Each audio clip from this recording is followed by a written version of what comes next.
because I believe science might offer an answer to the curse of the Bambino. Why someone took so long to hire that guy is beyond me.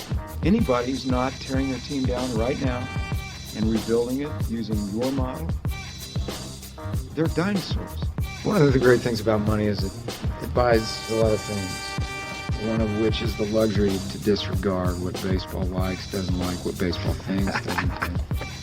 This is threatening, not just a way of doing business, but in their minds, it's threatening the game. How can you not be romantic about baseball? Hey guys, Brent Pourciau with the Baseball Opps podcast. Thanks for listening in. Today, I thought I would play a podcast I was just on with SportsForce with Andrew Beinbrink. And in this podcast, we have a pitching panel covering a pretty wide spectrum of the pitching industry. We cover some really hot topics. I really thought you guys would like to hear it, so I decided to dedicate this episode to it. So here goes. All right, thanks for joining us. This is kind of an inaugural player development series that actually I'd been conceptualizing for quite a while. About 6 months ago, I was like, what if we could get some of the most knowledgeable, critical thinkers relative to their specific domain within the baseball community to kind of jump on a panel that would be online, be able to share kind of their insight. And this first go at it, we got some awesome guys, joining us today. So I'm just going to show the video panel here. And as you take a look from the top middle, you got Brent Pourciau joining us from Louisiana, the Bayou. Thanks, brother, for joining us. Thank you, Andrew. Absolutely. We got Zinger, John Huizinga with Fuel Factory out in Arizona. What's up, brother? What's going on, guys? Thanks for having me. Absolutely. And then we got Jason Hirsh, the man, the myth, the legend, the 6'7" giant aviator, hunter, pitching extraordinaire. What's up, Jay? I'm doing good. Getting the hunting licenses, right? Yeah, they're due on Tuesday. No doubt. All right, cool. Well, we're going to dive right in on this. We got a lot to cover. Before I dive in, I'm kind of going to let every guy give a little bit of an idea of what their journey has been like throughout the course of their career, baseball-wise, and what got them to where they are now with all of the knowledge that they have regarding pitching and athletic development. So I'm going to lead off here. Well, let me first quick introduction of myself. So it's Andrew Beinbrink here, coming from beautiful San Diego, La Jolla, California. Just trying to live the dream, doing what I love. Have a sports company that's focused on the college recruiting process and advising families all over the country. We got an awesome staff of guys, but kind of this got put on my heart, to host this and really give value to the community right now, which is obviously you guys got time because everybody in the world is currently pretty much in quarantine, at least the baseball world that we're aware of. But without further ado, let me introduce Brent. And Brent, yeah, please share, man, you've had quite an interesting story with your pitching development, but, give us some insight into what got you to where you are today. Yes, I got here because at 18, it's in my career, I tore my rotator cuff, and it was my first college appearance in JUCO. I mean, I was a really undersized, underdeveloped kid at the time, and I had a lot of mobility issues, led to a lot of bad mechanics, and tore the rotator cuff. I mean, I knew it was happening. I was taking a lot of painkillers to try to avoid it, but it happened. And then that was in 1995, and then the doctors were pretty much every one of them was like, you don't have enough college eligibility to come back from such a bad injury. And they were probably right, but I just didn't give up, and I'm a very stubborn, hard worker. So I just didn't want to quit. I wanted to learn from it. And long story short, got myself back, learned everything that built TopVelocity eventually, and got in. At 26, I walked on an indie ball field in California and sat low to mid 90s and played a couple of years, played in Europe. And then I was around 30 and I was like, yeah, well, that's probably a good career at this point. I wanted to really coach it at that point. I just felt like most of the time I was sitting on the teams in indie ball and in Europe, all the guys wanted me to coach them. Even the coaches wanted to sit down and really talk about my methods and things that I had learned and understand.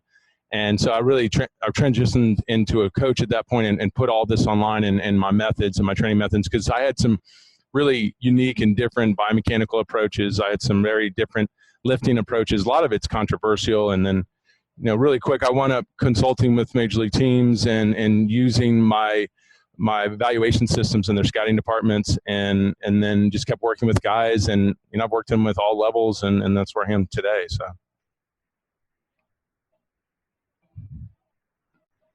Awesome, man. Thanks for sharing. We're going to keep it rolling. So Zinger, why don't you kind of share what's on your heart in terms of your journey and everything you've been through? All right, right on. John Huizinga, currently live in Phoenix, Arizona, running a fuel factory. We have everywhere from little leaguers to major leaguers, primarily focused on pitching, but we also do some stuff with position players as well.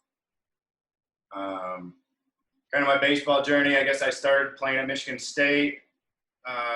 Big learning point in my career, 2004, cracked off the tip of my elbow. Was supposed to be a career ender.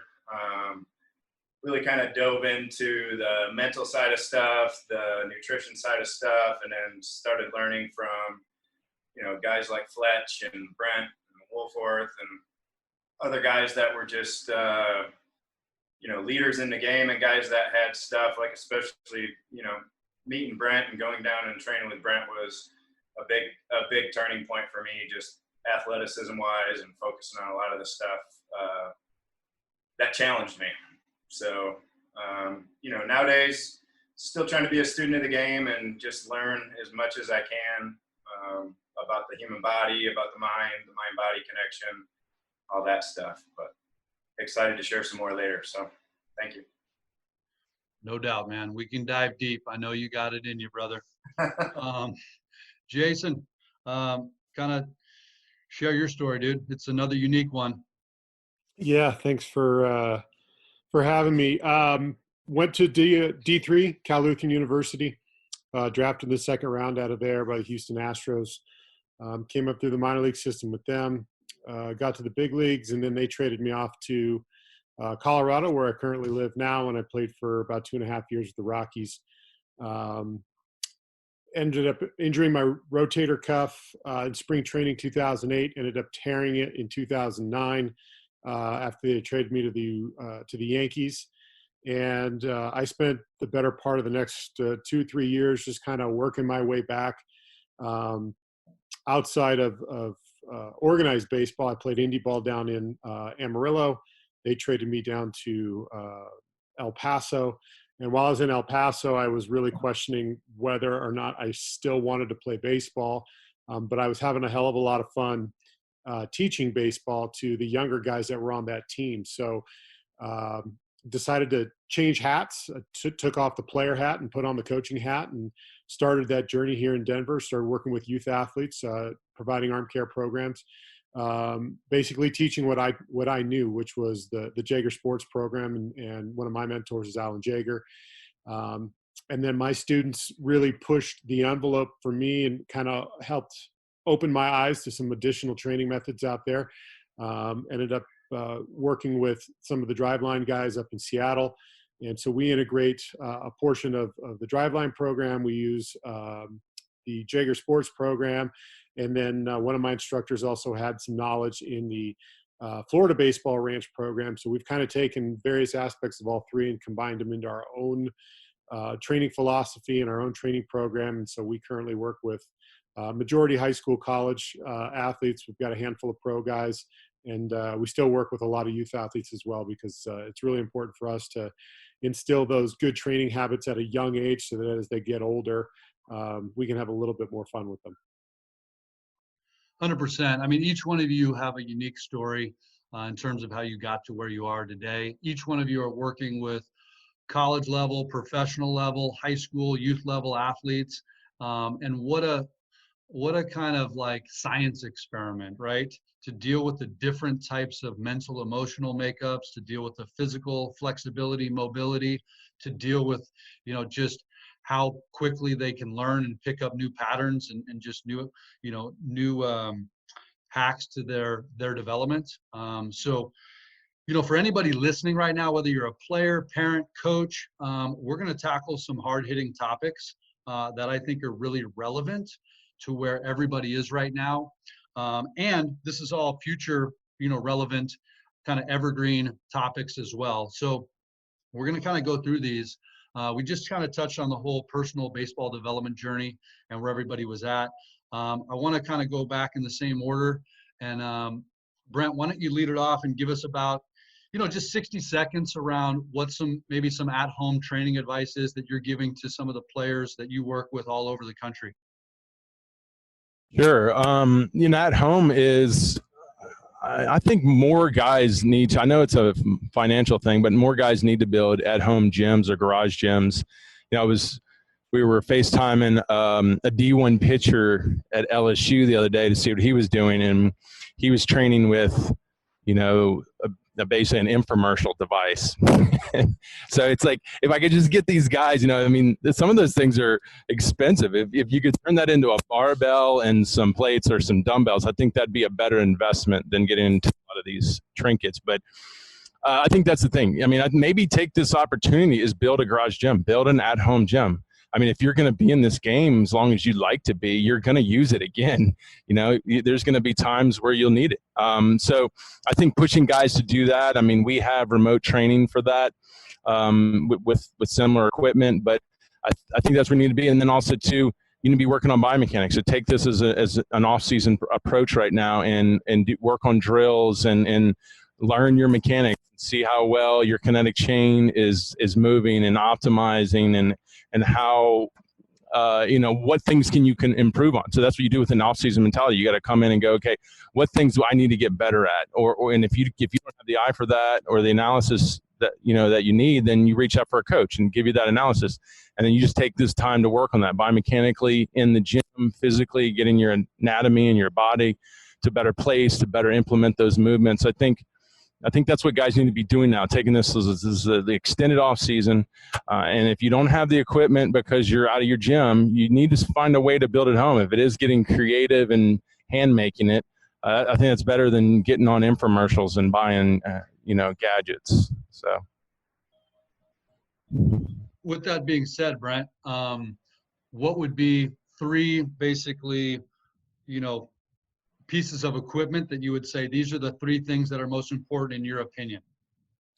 Well, I believe great athletes make hard throwing good pitchers.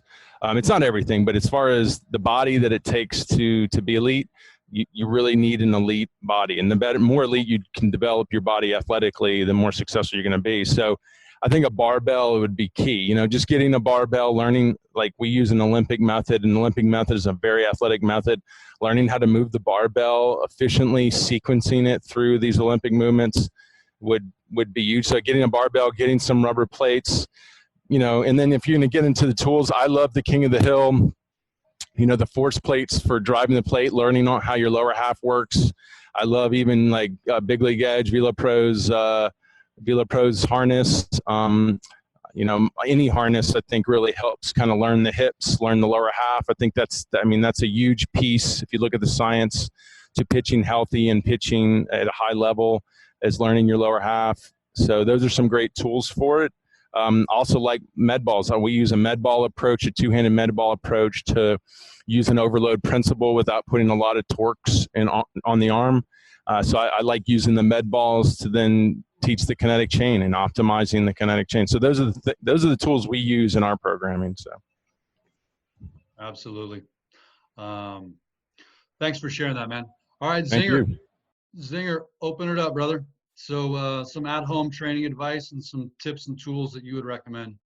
All right, right on. I think one of the biggest things that gets neglected, even when we are in season and doing a lot of stuff, is the mental game.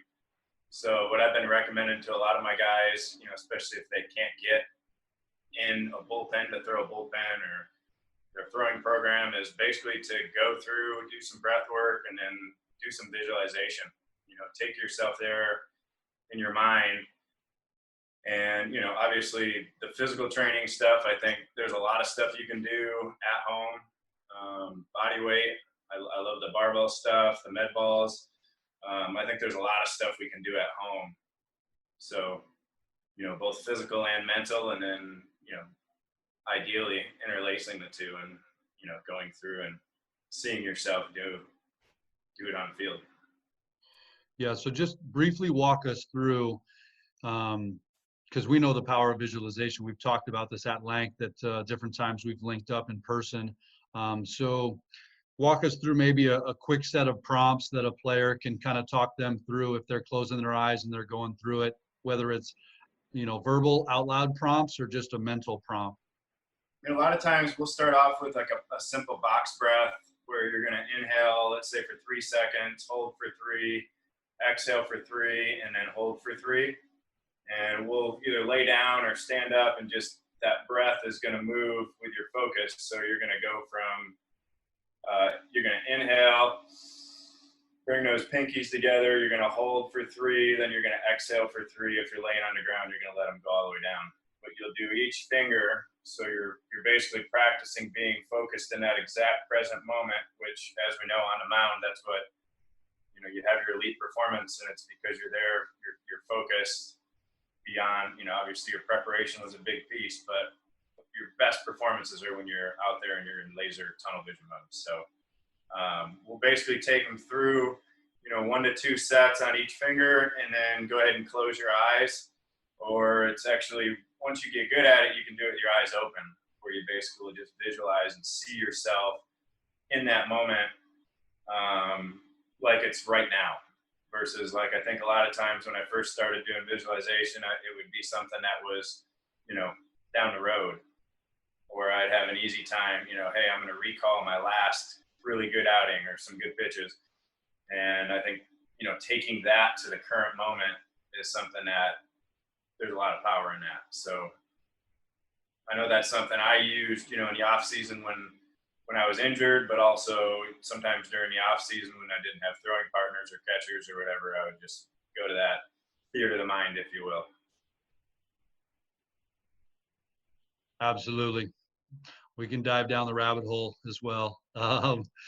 So Jay, yeah, why don't you share and jump on in too?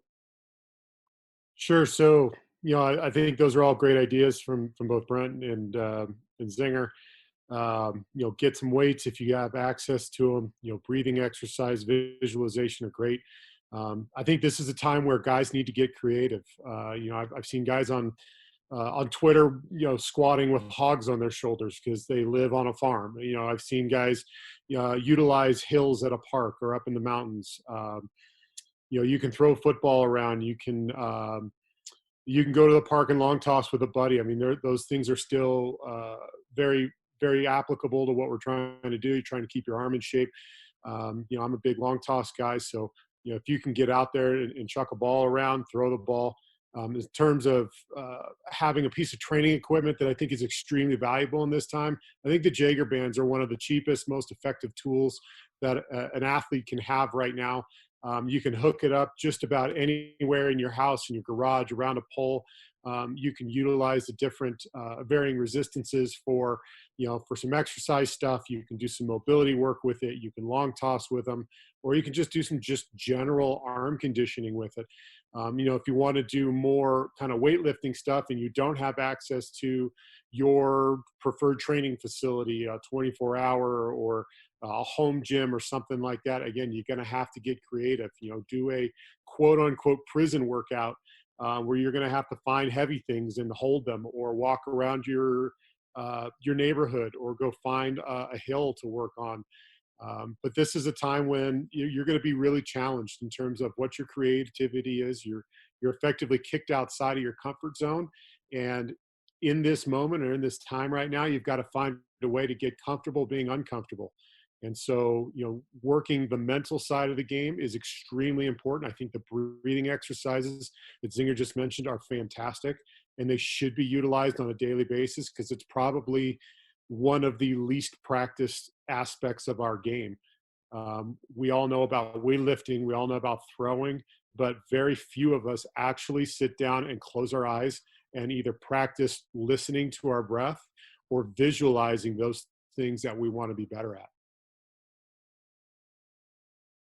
Yeah, one of the things we did like an all, player call, and we talked about because we help players get a video together, right? And we're so visual as athletes, kind of learning. And what a powerful thing to do before you go to bed every night when your subconscious is most receptive. Dude, just watch some of your highlight clips, even if it was just 3 pitches that you threw and you struck out this dude that your mom or dad filmed in your last game.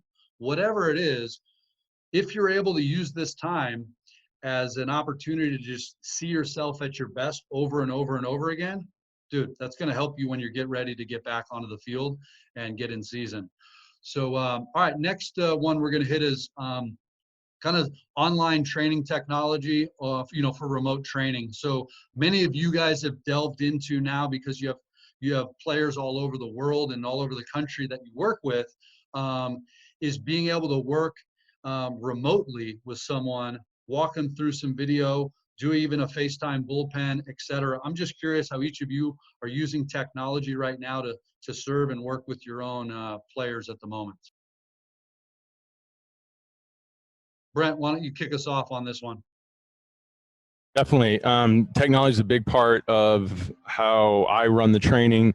Remote has gotten obviously more push right now with what's going on. So I have all my training is online. We also have an app that it allows them to engage more and stay more connected through logging their workouts with us. So that having something that's going to help you in your programming, what you're supposed to do every day, and give you some instruction to do that correctly and do that well, or some feedback. I think that's really an important piece of technology. I think a lot of kids right now, the ones that didn't have good off-season approaches are really, really going to get hurt in this quarantine time. I think those who had good off-season approaches, this quarantine time is only going to help them. So I think if you're out there and you just, this should prove to you, hey, did you have a good off-season approach? You should know by now.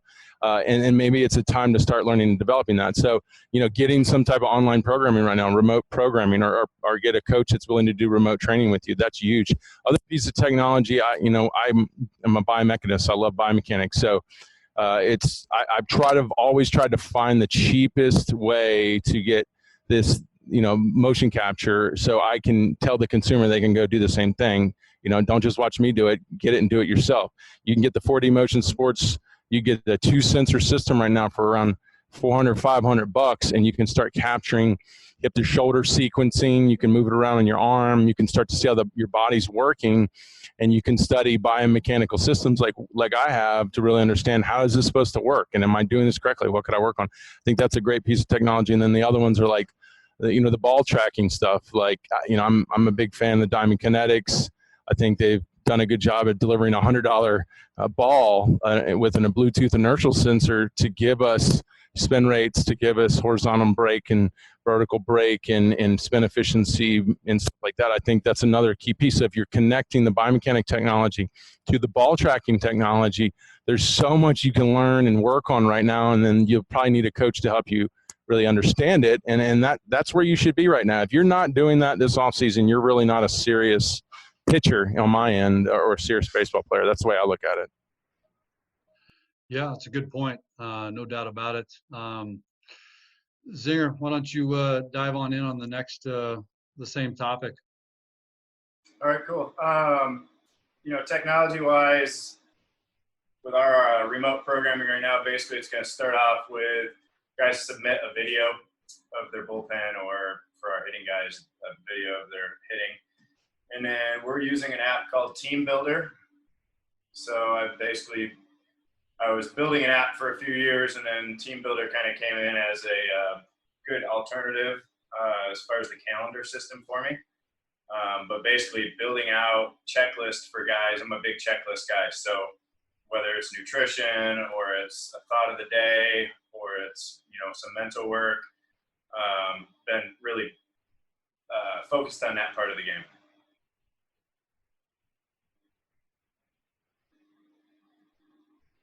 Thanks for sharing that, dude. I thought you were going to keep going. Although Brent's probably the longest winded person on the call today. I'm sorry. I'm trying, guys. I'm trying. Jay, why don't you jump on Sure. So, I mean, very similar to these guys. Right now, video, anything that you can do remotely is going to have to be done through video. Very little hands-on stuff's going to happen. So, one of the best tools that we have is a cell phone.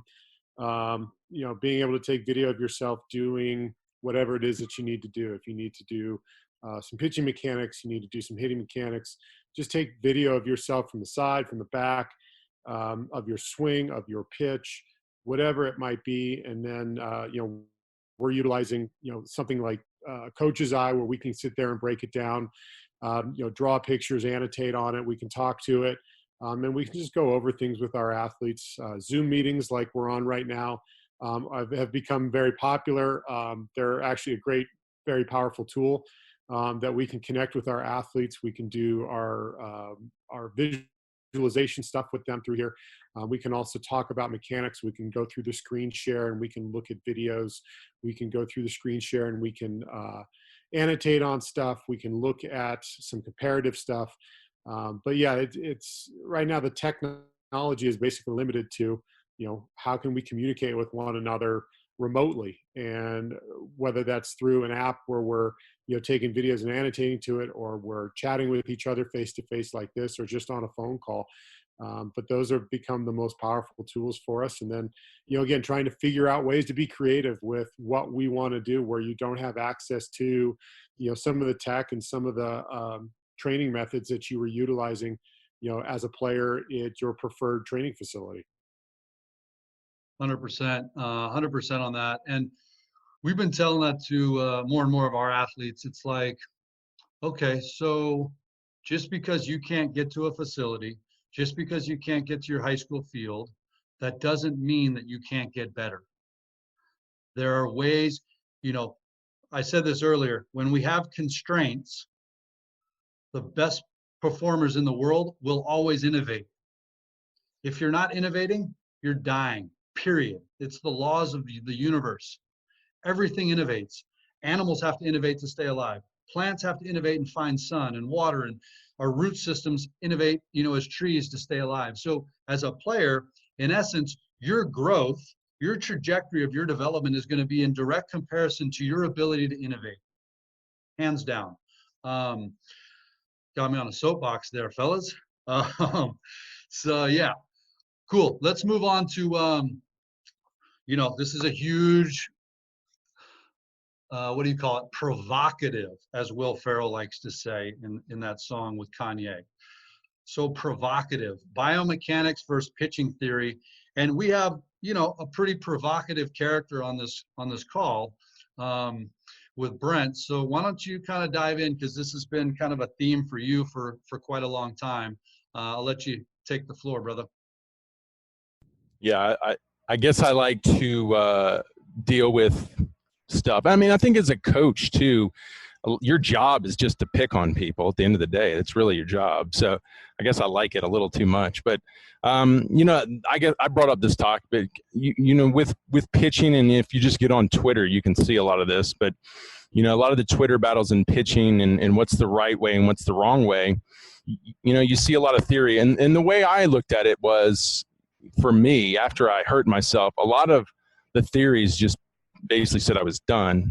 So I needed more than that. And then when I went into other sports, I started seeing how other sports look at the athlete very different than baseball.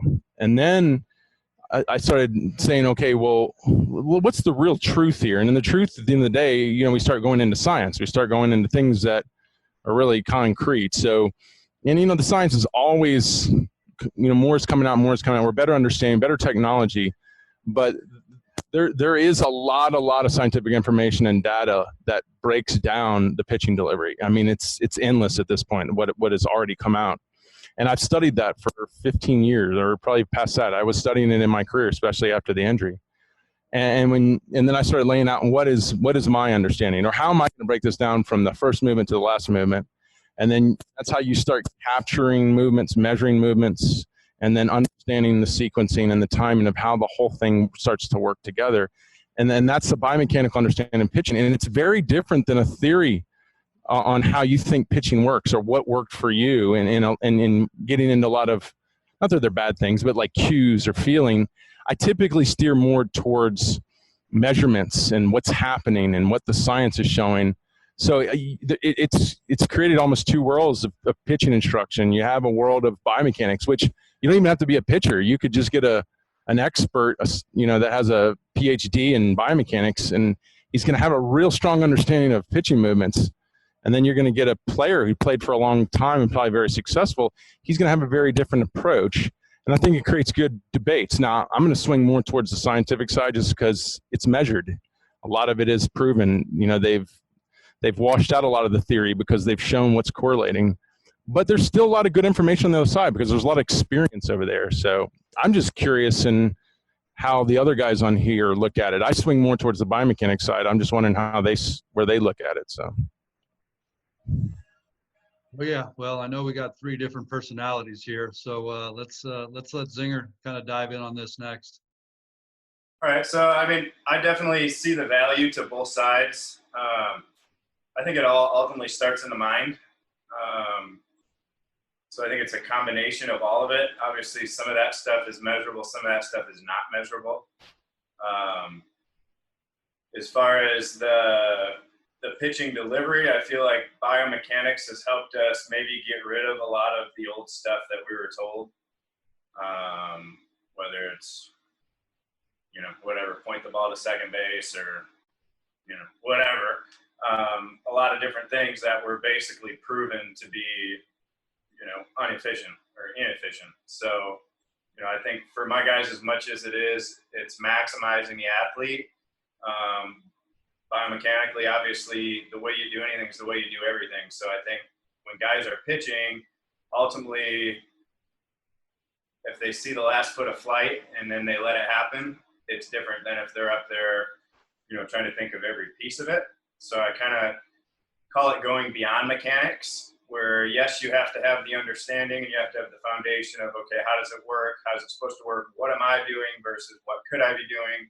But then ultimately it's going to be about getting that guy out 60 feet, 6 inches away. So I have to shut down all of that stuff because now it's competition time, So I think there's a time and place for both of it. But I think definitely having a foundation of an understanding biomechanically, and then, okay, let's add some things that help, get guys out, because at the end of the day, that's to me the number one thing is it doesn't matter if I have the best biomechanics or the best spin rate, or I can throw, a ball through a wall. If I can't get that guy out, it really doesn't matter.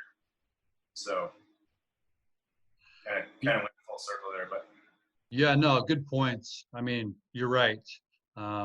When we talk to our student athletes, one of the things that we talk about is, is your overall health and wellness being prioritized for a long career?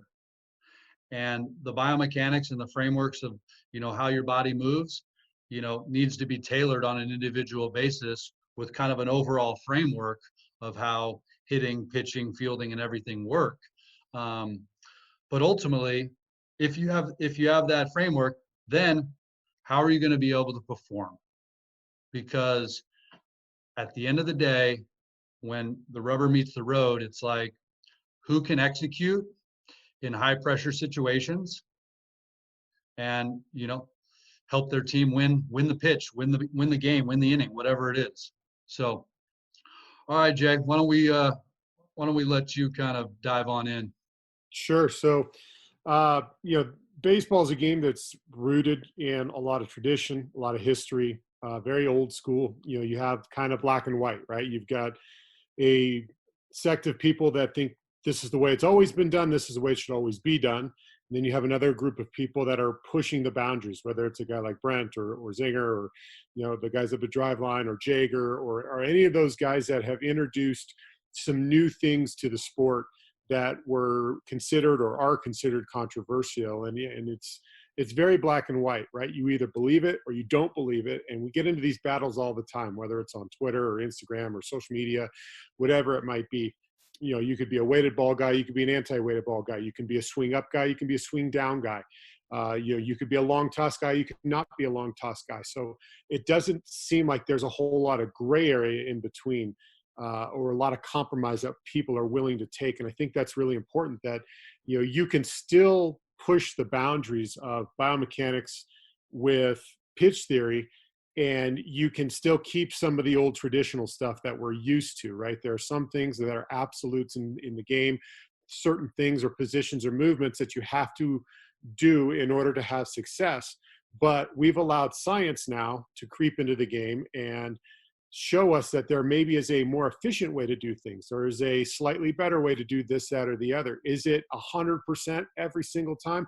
Absolutely not, right? There are always going to be exceptions to the rule, right? There are going to be guys who have, a late arm and foot strike that are going to get away with it for their entire careers and never have an arm problem. There's going to be a guy who is the most perfect mechanics you can possibly think of, who's going to blow out and have Tommy John or blow out a shoulder, whatever it might be. So I think whatever the path is that an athlete is taking or is going to take, don't try and bounce back and forth between one thing or the other. Pick something and really try and study it and try and understand it and know it. And that will hopefully lead you down the path that you want to take, as opposed to, well, I'm going to go listen to this guy, but he tells me that this guy is bad. I'm going to go listen to this guy and he tells me this guy is bad. And now you don't know who's right and who's wrong. And your training becomes really muddied and muddled. And now you're kind of stuck in the middle road in this gray area without really understanding yourself, because you're too busy listening to other people. If you're going to do something, do it to the full extent, right? If you're going to train weighted balls, train weighted balls. If you're going to train, Olympic heavy lifting, do Olympic heavy lifting. If you're going to be a long toss guy, be a long toss guy. But don't sit there and get caught in these battles that we get into, trying to look for the perfect solution, because the perfect solution is not going to be for everybody, because everybody's body is different. Everybody's biomechanics works differently. You just got to understand yourself better than anybody else. And I think that's really important for somebody who's listening to this is, don't get caught up in it all. Find what works for you and stick to it, because that's ultimately what's going to make you successful. What a huge point. The opportunity to understand how to coach yourself, how to feel your game, how to be able to get clear on what your cues are versus mental, physical, visual cues. I mean, you hit on a whole nother, potential series we could do just on understanding how to coach yourself. And I would say, and you guys can kind of chime in on this, but there is an epidemic that is happening right now in specifically athletic development. And that is, there are so many people saying they have all the answers. They know exactly what needs to be done to turn your son into this all-star or your daughter into this all-star. And the reality is that every student athlete has their own kind of history that needs to be understood, their own biomechanical patterns. There's just this whole blueprint that needs to be understood before you can even start prescribing all of these solutions. I think as a whole, our industry needs to do a better job of a more formalized intake process to how we then prescribe, hey, this is what aligns with your pitching development. This is what makes sense for your hitting development. I was on a call with a guy yesterday, a coach that works for our staff, and we were talking about one of his hitters. He's a high school coach in Arizona. And I'm like, dude, I've seen this dude play a few times, and I have a concern because I've seen him play. I've seen him had 6 at-bats. And, with a trained eye as a hitter, I can, based on how a hitter responds to certain pitches, I can typically determine if they have a visual deficiency, meaning they're not able to see the baseball well, they're not picking up spin or recognition or depth perception or whatever. And I'll finish here in a second. But the long story short is the amateur hitting coach who doesn't understand the complexities of that overall process is going to say, okay, well, let's make sure, he's got this big stride and leg kick, and let's make sure he's getting enough linear going and he's getting off his backside and doing all this stuff. And it's like, dude, that hitter might just need to keep his head steady still like Pujols or Sweeney back in the day, and just be total rotational and keep his head and his eyes super still. And you guys see that with pitching on a whole nother level. And I'm just going to open up for a little quick kind of around the horn on that topic. 30 seconds, Brent. I'm capping you. I'm going to time it, and you're done in 30. I mean, all great points. I think the only thing I might add to it is, yes, customization per athlete is very important, but most of what I find is when I get a 15 to 18-year-old or 20-year-old, they aren't even doing basic stuff. So I think a lot of kids are searching for customization before they've even laid the groundwork of a base of training, even off-season training. A lot of kids don't even start off-season training until they get hurt. Then they're like, okay, now I got to do something. So I think customization is great, but you really can't have a lot of success customizing training or work or analysis for an athlete if he doesn't really have a training model that we can then go into and really put the training in for him. So it's like we got to get the base down before we can customize what they really, really need. But you're right, customization is important, but we're just so poorly developed in this sport. We just got to get these guys to start understanding the components of development. It's a great point. And I guess I was assuming that there is a framework that you're talking about, the foundation, right? So to your point, yeah, the framework foundation has to come first. Cool. Zinger, why don't you kind of chime in on this one? I think my theory would be best summarized as making the kid their own best coach. You know, it's not about me being their own best coach. Like, yes, I want to be a resource, but ultimately they need to dive in, you know, to whatever it is, personal responsibility. We can give them all the tools in the world, but if they don't really take full ownership of it, you know, and I think the way that I see this, in my opinion, that guys fail is when they sit around, they just always tell them what they're doing right or wrong, instead of asking a question like, hey, what did that feel like? You know, and it's like, sometimes just asking that question will show you whether they have a clue or not. You know, whereas like Brent's talking about, if they don't have a foundation of, let's say, their delivery and they have no idea, how are they going to ever adjust? Or if they're really good, you know, and all of a sudden they miss on a couple pitches, how are they going to self-correct? So I like to ask a lot of questions versus just telling them exactly what I see, and kind of leading them, you know, to it. Kind of the theory of, you know, you can feed a man for a day if you give him a fish, but if you teach him how to fish, you can feed him for his whole life. So I knew you'd drop some ancient Chinese proverb on us before this was over. Jay, why don't you chime in, my man? Just to kind of build on, you know, like what Brent said and how, you know, we don't have a foundation for a lot of these athletes. And I think the problem with that is, or the reason that we don't have that foundation is because we've got too many kids that are too busy trying to play games and showcase instead of, hey, I've got to build that foundation. I've got to learn how to lift weights and get strong. I've got to learn more about myself and what makes me move, you know, building on Zinger's point there. So, you know, you've got a whole generation of athletes who have basically grown up playing tournaments every weekend, every week of the summer and the fall and the winter and the spring. And they've never really actually gotten to sit down and say, all right, now I've got to build this foundation for when I get bigger and stronger or older so that I can start to, you know, figure out what it is I need to be better at. And I think we've specialized too early of an age. We play way too many games at too early of an age. We do way or not enough of education, not just of the player, but I think the education part needs to happen with the parents, because they're the ones that are writing checks.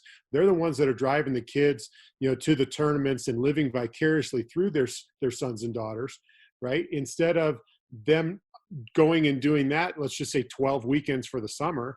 What if we said, hey, we're only going to play 4 or 5 tournaments, but the other times we're going to spend more time practicing, or we're going to teach you guys a little bit more about the mental side of the game, or as they get older, hey, we're going to take some time and go work in a weight room setting and get stronger and learn what that's all about, because that's going to be way more important to you guys as you get older than some worthless piece of junk metal or trophy that you're going to win at this tournament that we're going to go drive however many hours and spend however many hundreds of thousands of dollars to attend.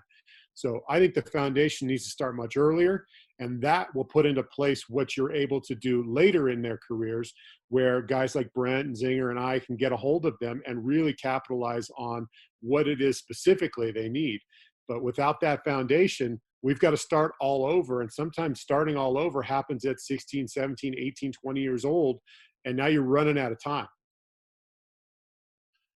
Yeah. So for players that are listening, parents that are listening, coaches that are listening, I guess the call to action is, are you 100% clear on what it is for your pitching development foundation?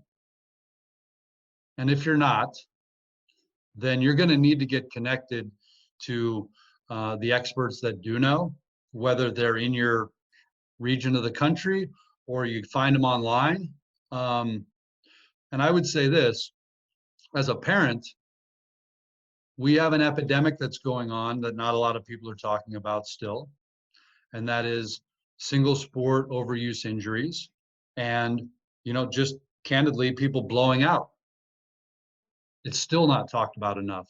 So as a parent, if you're going to take a leadership role in your son's life, and I'm just going to talk pitching specific, you have to be hands-on in terms of understanding how are they being taken care of, how are you being educated as a parent in this process. You're never going to be an expert on this subject matter unless you're a parent like Brent is and Jason is, and they live and eat and sleep and breathe this.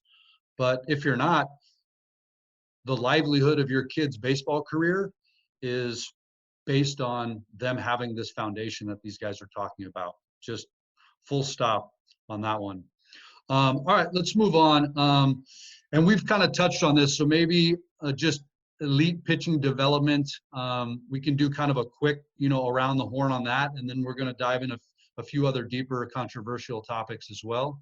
So Brent, why don't you kick us off on this one? Yeah, good transition, because like we talked about a base. I think if you're going to try ultimately work through your career to optimize to your best version of yourself as an athlete and a pitcher, player development wise, you need to have the foundation of some type of a mobility approach, a mobility routine. You're going to need a strength and conditioning routine that has an emphasis on the kinetic chain. You're going to have a biomechanical understanding, so a biomechanical routine to develop these elite mechanics that are going to help you stay healthy and go to your highest level of performance. And that's the biggest challenge in the game. And it almost, if you can do that and stay healthy, you gain a huge advantage just because you stayed healthy. So that's a must. Nutrition, recovery, sleep. I think that's going to be the foundation that you need if you're going to really push yourself to an elite level. And if you don't have that, and you don't know each one of those components incredibly well, and you spend an incredible amount of time there, then you're going to fall somewhere short of your ultimate level. Thanks. That was right on track. Zinger, why don't you kind of chime in on it and go from there? All right, cool. I would say, excellence breeds excellence. So if guys want to be an elite pitcher or, be an elite performer, they have to be able to do that in all areas of life. And I know I was guilty of this, especially when I was in college, where it was like, I'm just a baseball player, kind of going to class, kind of doing this, kind of doing that. But then expecting the results on the field where, in all those areas that Brent was talking about, if you're not checking all those boxes, you're leaving something out there. So it's not to say that there's not exceptions to that rule. We've all played with guys that can go out. We've played with guys that don't need to sleep. We've played with guys that don't need to train and they still throw 100.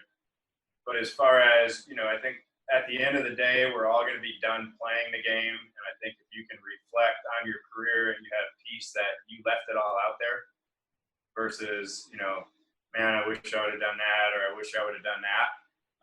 I think, you know, especially to the young guys listening to this, the little things do matter, you know, like whether it's your decisions on the field or off the field, the way you treat people, you know, the food you put in you, the thoughts that you have, and then obviously your training and, you know, having a clue with what you're doing. So the holistic approach that Zinger's talking about is really aligned with each and every athlete kind of reaching their potential.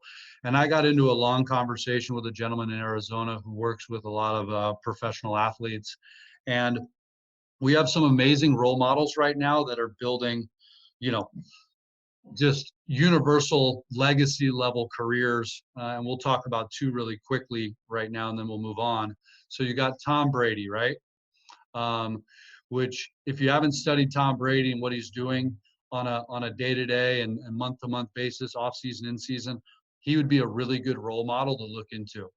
That dude is super diligent, disciplined with what he's done. And that just shows kind of the whole concept of, you know, you can raise your level of trajectory and take quantum leaps in your development if you have the right framework for your development. And that is master coaching, deliberate practice, and then the ignition and the desire. Those are the three components for talent acquisition: deliberate practice, master coaching, and the drive and desire, basically the motivation. That's what science has studied. That's what case studies, you know, out the wazoo. So maybe as if you're a parent or you're a player, maybe the good question is to ask yourself, do I have master coaching available to me, world-class level master coaching available to me? That could be online, that could be in person. Do I have, am I doing the deliberate practice, which means I'm doing present focused awareness practice, focused on the right things at the right time in a progressive model? And then thirdly, do I have the desire, the ignition, the goals? And what I've seen, and you guys can chime in on this a little bit as well, when a player has master coaching, when a player is doing the deliberate practice, usually desire can be increased, because what I see is, and this new school of you know, player, I hear this all the time. These kids they're not the same anymore. They're not the same. They're entitled. They're this, they're this, they're this. Whatever, dude. Like, you got to adjust as a coach. And if you're not adjusting and innovating as a coach, maybe you're not able to connect with your players. But what I've seen in my experience, if players have master coaching, if they have deliberate practice and a progressive model that has, you know, the right framework or foundation in place, they're going to take more ownership of their understanding, and they're going to see success. And success leaves clues, and success breeds more success, and progress is addictive. And what we're trying to do as coaches and leaders and mentors in this, in what we do, is how can we get a young student athlete addicted to their progress? Because once a player's soul is on fire and they're seeing the results, like, dude, you don't have to friggin' coach them that much at all anymore. They're just so aligned in their development that they're doing stuff on their own. You're like, damn, dude, you worked out on Sunday? Like, I told you, that was a day off. So I'd love to just kind of get, and I know I kind of freestyle these things, but I'd love to get you guys' take on that before we move forward. I guess we'll go in the same order. Yeah, that's huge, man. It's commitment to the programming, because ultimately they are really excited, and they see the results, and they're seeing the future. I think that you start showing them the light at the end of the tunnel, and they see the prize, and they see their dreams coming true or coming closer. It's everything. I mean, with me, I've noticed that I've had way better engagement in my programming the more I highlight the success stories. So the more they see in my programming, all my testimonials keep coming through, and they get to learn more about them, or they come down to train here and they meet them. Man, I just spirals more success stories and more fire and more desire and more energy in here. And that's why environments are so huge. And I know big league clubs are always trying to build, these clubhouses that have that culture, have that like fire, like everyone's really focused and going in the same direction together as a team. I mean, it's everything. I mean, you're not going to be successful as an instructor if you don't create that environment. You're not going to be successful as a team. I mean, you're not going to have a successful program. It's everything. Yeah, and you guys have each built your own tribe and your community of just believers that kind of like, I mean, each of you kind of got a little bit of a cult following, in a good way. And that creates, that culture is really powerful. So Zinger, why don't you kind of share a little bit on that as well? Right on. I mean, I think the culture is absolutely huge. A lot of you guys probably are familiar with Matthew Liberatore, but he's a kid that, trained him since he was 11 years old. But guys always ask me, when did you know he was different? And it was the first time he came to me, we were doing jump rope. He couldn't do it. He came back a week later, crushed the jump rope, stared me down. I asked his dad if he had a twin brother. I was like, that's not the same kid. And he's like, no, he made me stop at Sports Chalet and buy him a jump rope on the way home. And he practiced before he came in and ate dinner to make sure he had that. And it was like, a lot of times I'll see guys that, let's say they come in and they get evaluated by one of us and we show them things they can get better at.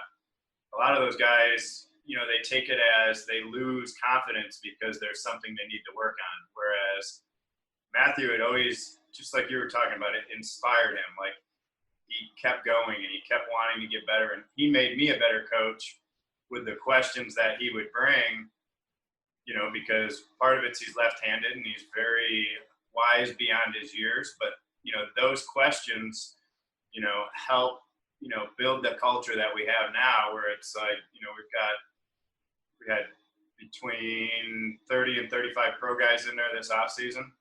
But it's like, you might have a kid like Libby, who's 20 years old, talking to a Manny Parra, who's 38, and got 8 years in the show and still playing in Mexico.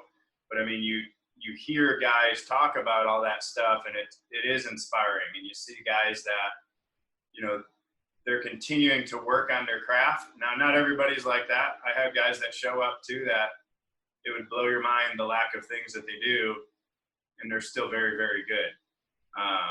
But to kind of go back to what we were talking about, that whole culture, it's very fun to watch, and it's back to the excellence, breeding excellence. No doubt. And when teammates start to get other teammates involved, whether they're, you guys are at home as players listening, if you start to take ownership and you start involving some of your friends, you start to get this collective intelligence and you start to feed off of each other. That's why you guys are in team sports. You don't play team sports just because you throw hard and you can hit the ball really far. You play team sports because you love the camaraderie. Everybody's missing right now, because during this quarantine, they're missing the brotherhood, the camaraderie that you have through your team sports. I mean, I think players right now are dealing with some serious emotional trauma because just not being able to be on the field when they were expected and prepared to be on the field. Jay, why don't you kind of jump in on this and we'll move on to the next topic. Sure. I think, what these guys have already said is great. And I think it's learning as a coach how to connect with your players that are going to give them, the best output for what you're trying to put into them. So, what we try and talk about is habit creation, and the 3 phases of habit creation, right? There's the I don't want to do it. There's I do it because I have to do it. And then I do it because I want to do it, right? And getting from A to C is different for everybody. I always use the example of like my kids brushing their teeth, right? I would sit there and hound them, brush your teeth, and they'd stomp upstairs and go do it. And then eventually they would do it because they knew if they didn't do it, that I would tell them to go upstairs and brush their teeth. So that's the second phase. And now they just do it because they see the value in brushing their teeth. They went to the dentist. The dentist said that they didn't have any cavities. We're really proud of them. And that sense of accomplishment is something that they now want to attain every single time they go back to the dentist. So it's the same thing when we teach, stuff with our athletes. It's, finding the way that we can connect with them where they, maybe at first they give us a little bit of pushback, And then we start to do it and they start to see the value in it. They're like, hey, I did my J-bands, my arm feels good. Okay, let's correlate that with performance. I went out, my arm feels good. I went out and I pitched really well. Boom. All of a sudden I was like, well, now every time in order for me to pitch well, I know I've got to do my band work. And so just finding the way that we can connect with our athletes and find what it is that motivates them and drives them is what's going to help you progress them through each stage, whether it's trying to create a new habit or trying to create that work ethic that is going to last them for the rest of their career. I was just laughing to myself thinking about, and I was at Zinger's place a couple weeks ago before all this thing shook down, and just the bookshelves that we all have. Like, what did we read to kind of ascertain this knowledge? And then what have we learned? I mean, I'm going to put in like a follow-up email or a post or something, just some recommended reading, and maybe get a book or two suggestion from each of you guys, because there's been some foundational, I mean, Jason, you probably have heard the book, The Power of Habit, and how transformational habit creation can be in our lives. So, all right, cool. I'm going to keep us on topic. So let's jump into, this is a provocative one, the take on weighted ball / velocity training. And we'll start back up with you, Brent, at the top. Yeah, I've been a big advocate against weighted baseballs, mainly with obviously like high intensity training. So if it's in like a velocity program where you have this mindset that just loading the arm with more stress is going to create more velocity. Well, if you look at the mechanism of the shoulder, typically when we throw, it strengthens internal rotators, weakens external rotators. So the reason that happens is because there's a little pole here we're trying to spin, right, on an internal rotation. To actually create the acceleration, we do have to squeeze and contract the internal rotators, but we also have to weaken the external rotators to really let it spin.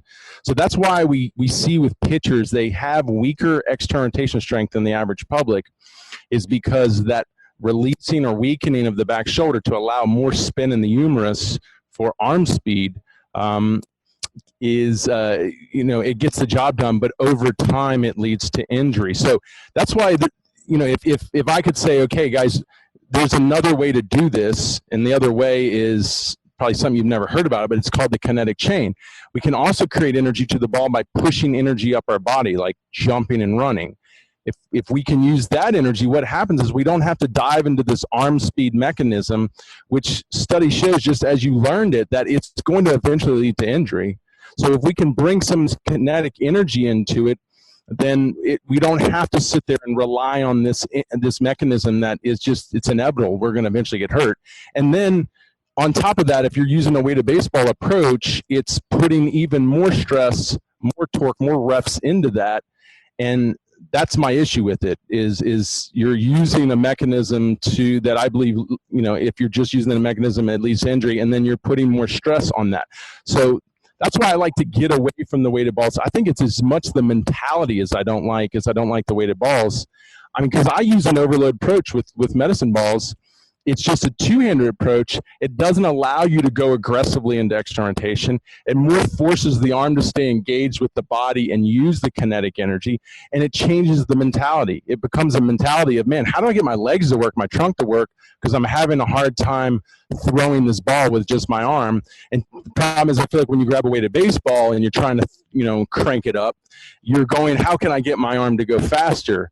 So to be honest, I've always really probably been more against the weighted baseball approaches, because I don't like the mentality and the perspective of using arm speed, because I believe, in the science shows, it's going to lead you to injury.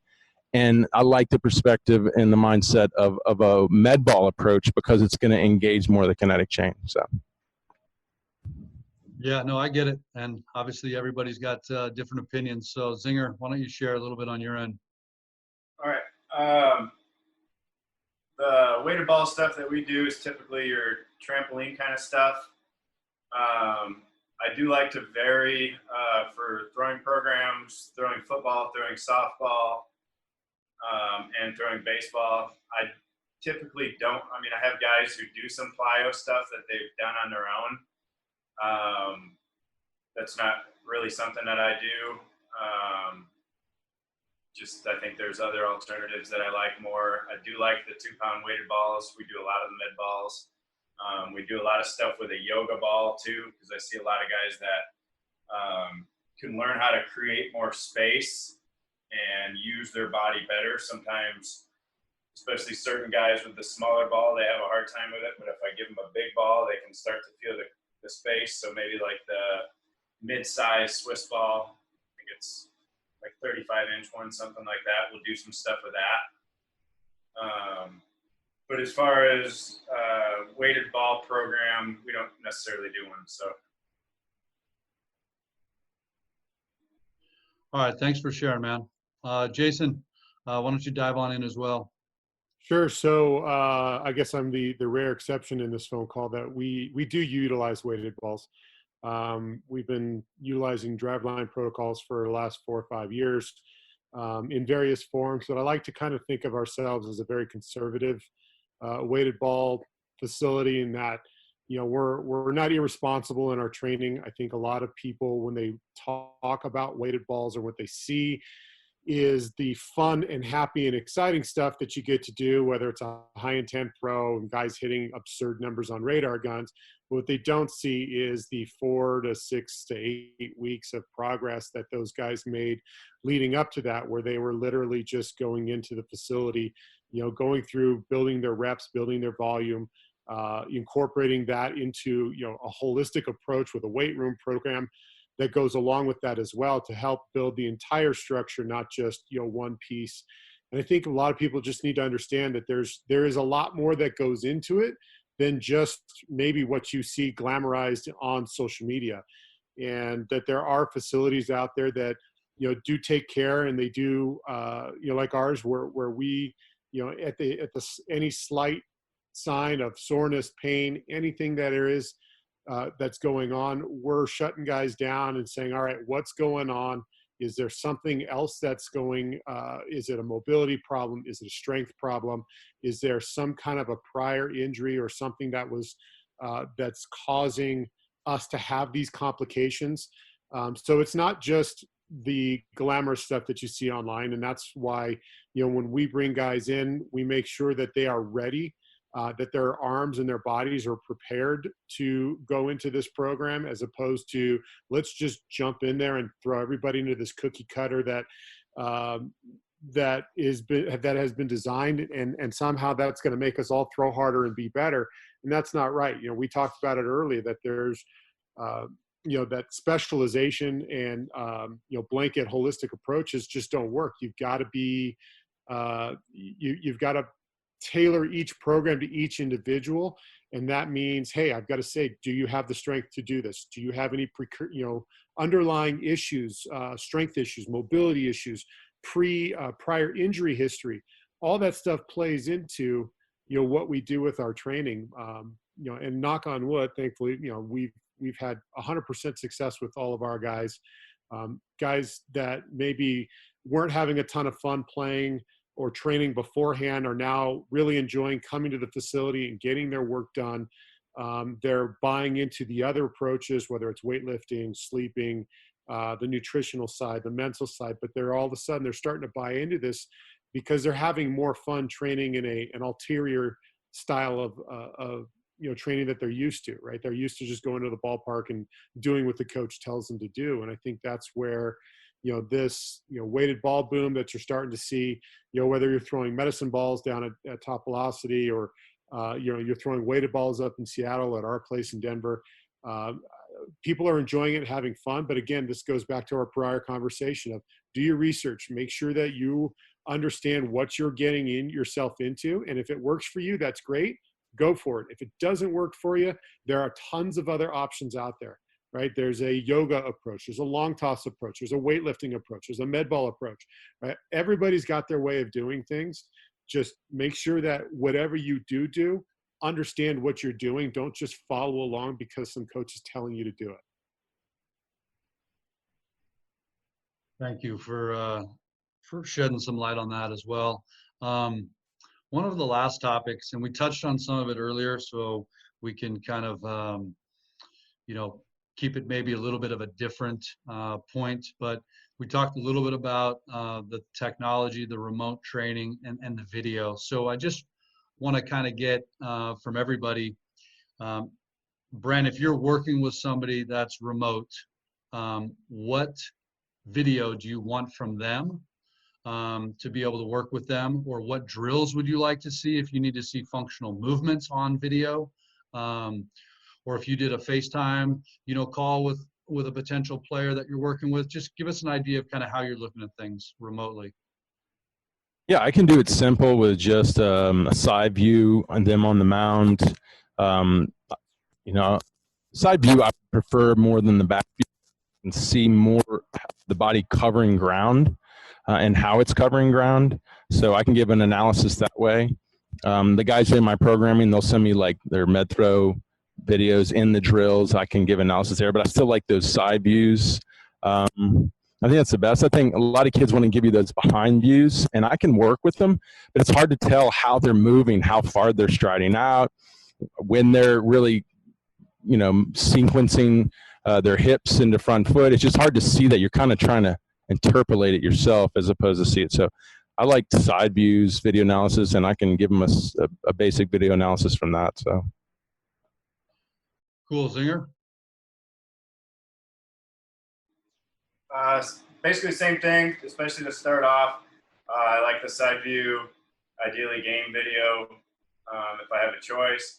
And then the nice thing about the Team Builder app is anything that we've programmed in there, they can add video to. So if it's a bullpen, they could add video of their bullpen. If it was bodyweight workouts or, even their mental stuff, they can submit video inside of there. So.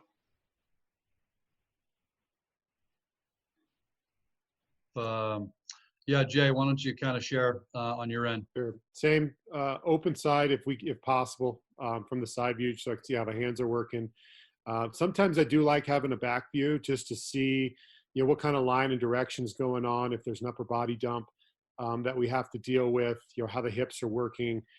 Sometimes those are important. I don't necessarily need to see how the ball is moving or anything like that. That's not super important, at least in an initial evaluation. But the side view and then the back view is probably the second most important one. But like Brent said, you can see a lot from the side. And like Zinger said, if you can do it from a game situation where you can have a high stress pitch, that's going to be probably preferred.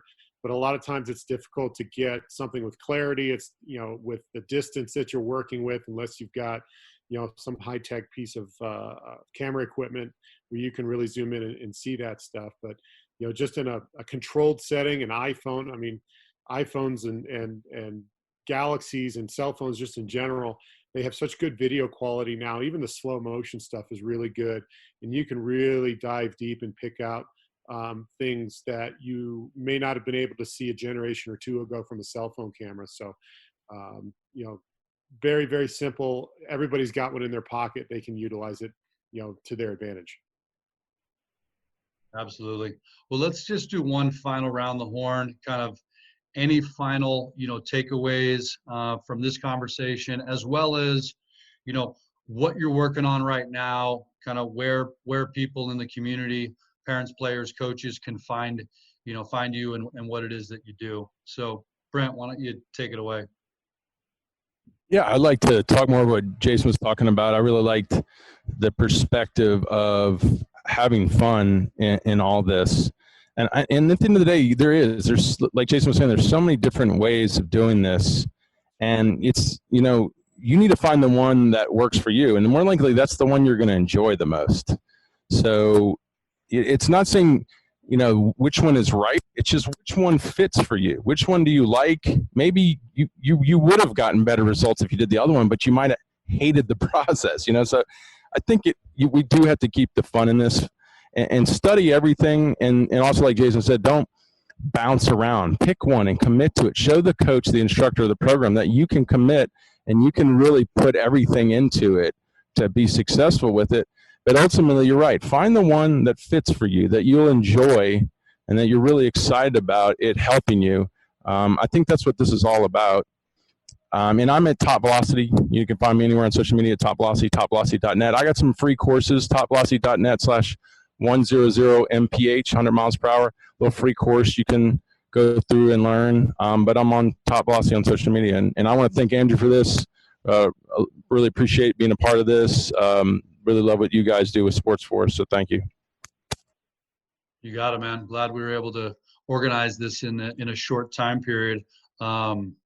So Zinger, why don't you, any final takeaways and thoughts, man?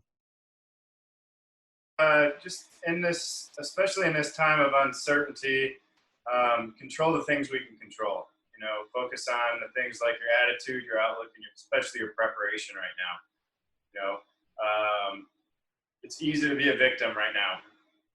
I think, you know, guys that are going to take ownership are the guys that are going to be at home that do this stuff. You know, they're going to obviously follow some program and all that good stuff. But I think, you know, the main thing is the personal ownership and get yourself one day better at a time. You know, nothing that's, you know, 4 months ahead right now. There's a lot of uncertainty, you know, whether it's, are we going to have seasons? Are we not going to have seasons? Is, you know, blah, blah, blah. But I think the more we can stay focused on the process, the better off we're going to be, the more peace of mind you're going to have. And, you know, I think the other thing too is to stay with our community. You know, like something like this, I've really enjoyed this as well. You know, getting to know Jason better, hearing his stuff, getting to hear Brent talk. I've heard him talk a lot, but I'm always, you know, open to learning. Love being with Andrew. Your energy is awesome. Love what you're doing with your company. But I guess if people want to find us, fuelfactorysports.com or Coach Zinger on Instagram. Message me, inbox me, whatever. If there's anything I can do to help, happy to help. So thank you. Awesome, man. Jay, how about you, man? Yeah, I think these guys have summarized it really well. You know, you could have that woe is me attitude right now, but for guys who just had their seasons canceled, whether it's a collegiate season, a high school season, pro season, if we get to that point, you know, use this as a time to reevaluate, you know, those things that you need to be better at, maybe something that you didn't have enough time to address in the off season. You know, in terms of, you know, guys that are, or parents that are listening to this, players that are listening to this, trying to figure out, you know, a direction that they want to go. Do your homework. At the end of the day, I think, you know, Zinger said it the best. You're going to be your own best coach. Understand who you are, what you do, what makes you tick, so that anytime a coach comes up to you and says, well, do this, that, or the other, you're able to, you know, competently and knowledgeably tell them, you know what, that's something that makes me work well, or, hey, I've tried this in the past, this doesn't work for me. Be open-minded to stuff, do your education, do your reading, follow up with whatever program it is that you want to follow up with, or whatever the research is. You got lots of time now, right? Most of us are not allowed to go do the things that we love to do. So we've got some extra time to do, you know, Zoom meetings like this right now with, you know, a bunch of different training philosophies that are out there. You've got lots of time to do some reading on some research, or get into some books that maybe you didn't have time to get into before. There's lots of great resources out there that you can dive into. A lot of them don't cost anything. Some of them don't cost a whole lot. So this is a great time to educate yourself and try and be better, whether it's mentally or physically. You've got a great opportunity right now to effectively hit the reset button and kind of rethink how we want to do stuff. So you can find Fast Baseball on the web. We're at fastcolorado.com. That's a new website for us because we've got our strength partners now in-house, and we've got a recovery center as well. So fastcolorado.com. You can find us on Instagram. We're at Fast Baseball. And then the Twitter, which is not our preferred platform, but you can find us there too, at Fast Baseball Dev, D-E-V, like development. So, Well, guys, I'm glad you were able to join us and just be part of this. I think we are all, you know, we all go to the ABCA, we all see each other, we all, you know, have a community at times like this. You each touched on it. You know, making time to stay connected to your tribe, continuing to learn and expand. And, you know, this is the first that we've put together. We want to do more of these. So if you're listening and you got a comment, you got something a question that we didn't get to, or some additional suggestions, like just hit us up, or hit up any one of these guys directly. I mean, we're all super accessible as kind of leaders, mentors in the community. And ultimately, we're here to serve you. And we believe that at this point in time, that if we can give value and serve you and educate you, then as a community, all ships will rise, with the tide. And we're just trying to raise the tide right now. And this is, an incredible opportunity where we all have time and energy to be able to, just up level. So, and then the final thing is, I'll give one book recommendation that I think is a must read for any player, any parent, any coach that's out there. And I kind of touched on it, was The Talent Code by Daniel Coyle. It talks about how skill acquisition is predictable in certain environments, whether it's sports or music or arts. And there's so many takeaways that you could take as an athlete or as a parent or as a coach that you'll never be the same after you read this article if you really kind of study what they're sharing with you. And so I want to leave you with that little nugget. And then we're going to be doing more of these. I've already started lining up some stuff for hitting.